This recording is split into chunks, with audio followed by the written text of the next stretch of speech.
statement, and I now turn the floor to the Russian Federation.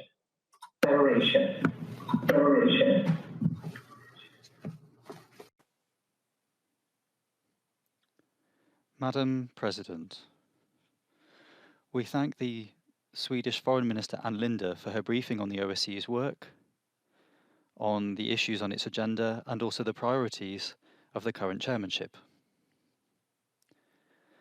The Russian Federation has consistently advocated cooperation between the United Nations and the OSCE on the basis of the UN Charter, the Framework Agreement on Cooperation and Coordination between the UN and the OSCE of 2019, and also the Declaration of the Standing Committee of the OSCE of 2006.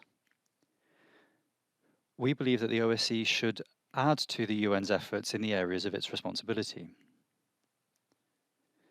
The Swedish chairmanship is taking place in difficult geopolitical and epidemiological circumstances. The unstable situation in the world around the coronavirus pandemic is adding to a deepening crisis in trust in the OSCE's area. Nonetheless, its broad geographical scope and its consensus rules make it a unique instrument for maintaining peace and stability in the Euro-Atlantic region. We note the acting chairmanship's activity at the beginning of its mandate and its efforts to personally get to grips with the situations on the ground. Ms. Ann Linde has already made visits to Russia, Ukraine, Moldova, and Georgia. We hope that the chairmanship will keep to consensus approaches and work within the framework of the decisions of the Council's decisions of 2002, and will get away from unbalanced views or from promoting concepts that don't have universal support.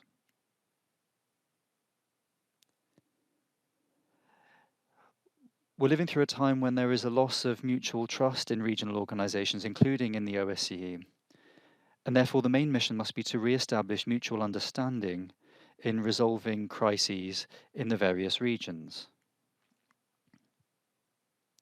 The main criteria for effectiveness here, of course, is assistance in conflict settlement.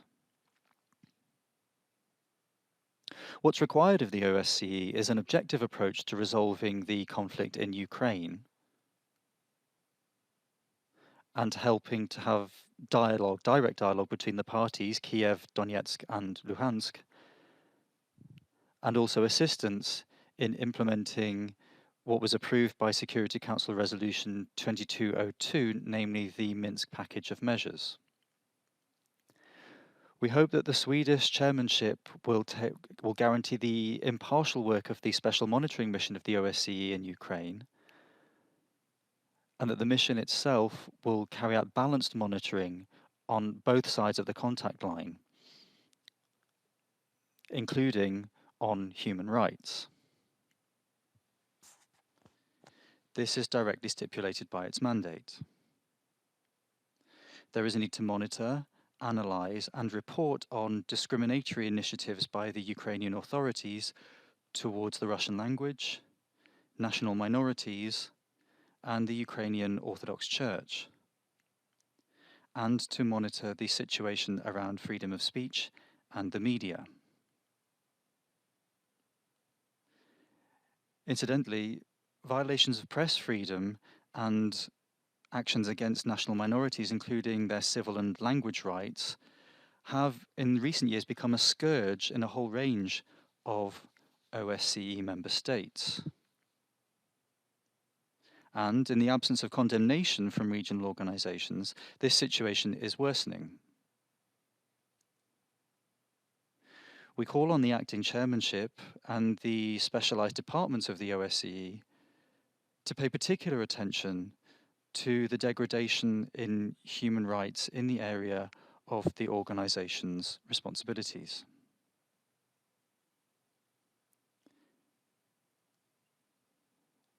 In connection with the statements by a number of our colleagues today, containing a mendacious interpretation of the situation in the Ukrainian conflict, like to stress that it was their activities supporting the destructive steps of Kiev to sabotage the Minsk agreements that are a key challenge for security in the OSCE's region today. We call on the Western sponsors of the Maidan to work with those they sponsor to prevent distortions of reality and political provocation,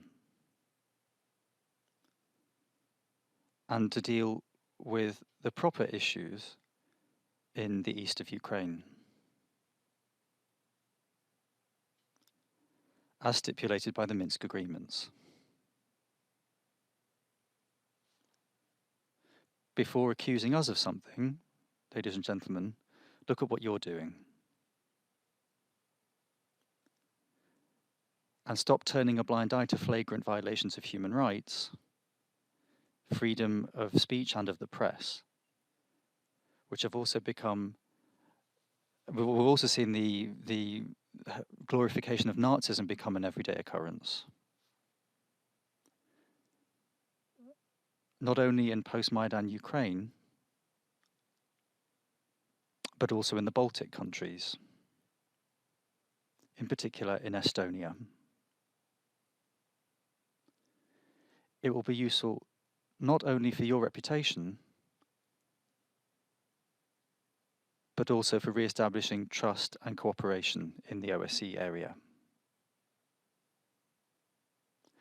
Madam President, we hope that under Anne Linda's leadership, the OSCE will be able to make a worthy contribution to the settlement in Nagorno-Karabakh and to give a new impetus to negotiations in the 5+2 format on Transnistria.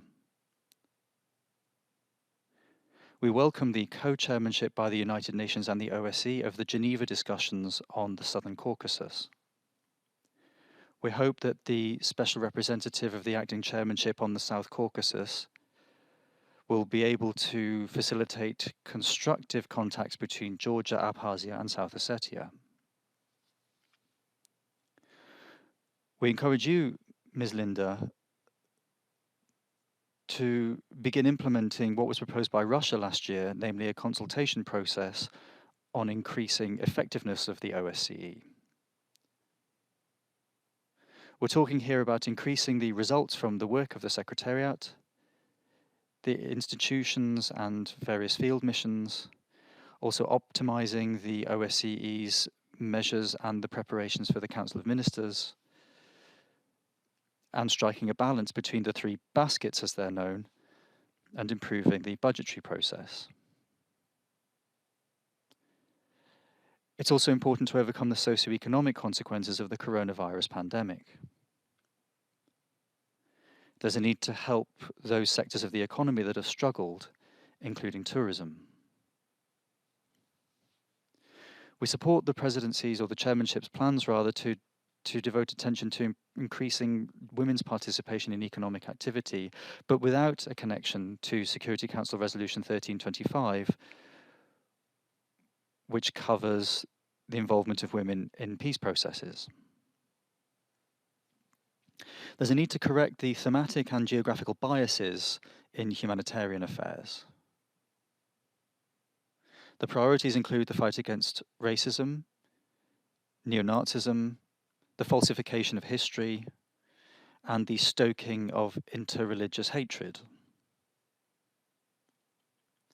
What also remains current is the issue of the collective development of a single methodology for election observation. Madam President, in conclusion, we'd like to wish the OSCE more active cooperation with the United Nations and its specialized agencies, and also with the various regional organizations, the CSTO, the Eurasian Economic Community, CIS, SCO, and others, on the basis of the cooperation-based security platform. as adopted at the Istanbul Summit of 1999. We wish the acting chairmanship effective work, and we hope that it will be able to keep to its remit as an honest broker. Sweden can count on Russia's support for the initiatives to strengthen stability, trust, and cooperation between the OSCE member states. Thank you. I thank the Russian Federation for his